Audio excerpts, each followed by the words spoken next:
छत्तीसगढ़ का निशानी, छत्तीसगढ़ का निशानी, छत्तीसगढ़ का निशानी। ये ताता पानी छत्तीसगढ़ का निशानी, दूर दूर से आवे घूमे यहाँ सैलानी। ताता पानी छत्तीसगढ़ का शान है बाबू, तीर्थों में तीर्थ ऐसा थान है बाबू। ताता पानी छत्तीसगढ़ का शान है बाबू, तीर्थों में तीर्थ ऐसा थान है बाबू, तीर्थों में तीर्थ ऐसा थान है बाबू।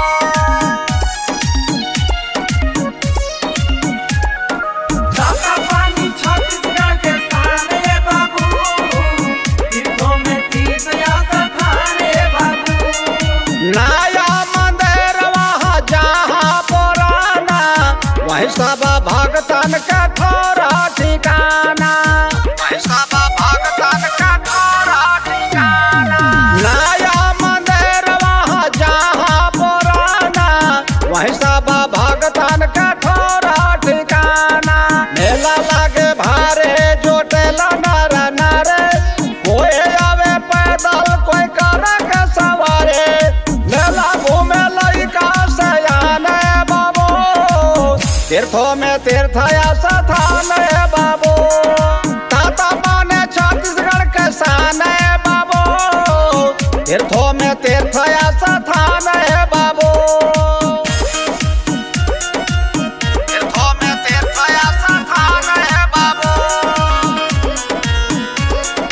ताता पानी छत्तीसगढ़ के शान है बाबू, तीर्थों में तीर्थ ऐसा थान है बाबू। मेला लगे मंदिर के अगल बगल हो, 5 दिन रहे पूरा चहल पहल हो, 5 दिन रहे पूरा चहल पहल हो।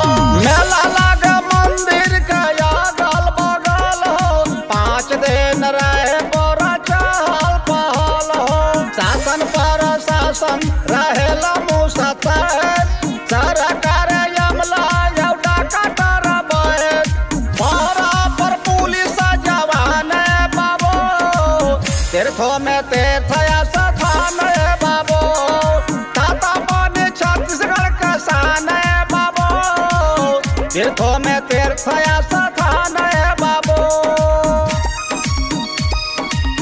तीर्थों में तीर्थ ऐसा थान है बाबू।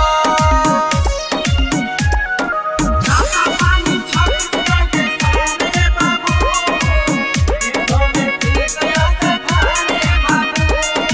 ताता पानी का पूरे भारत में नाम बा, शिव जी के मूर्ति से लगे कोई धाम बा, शिव जी के मूर्ति से लगे कोई धाम बा।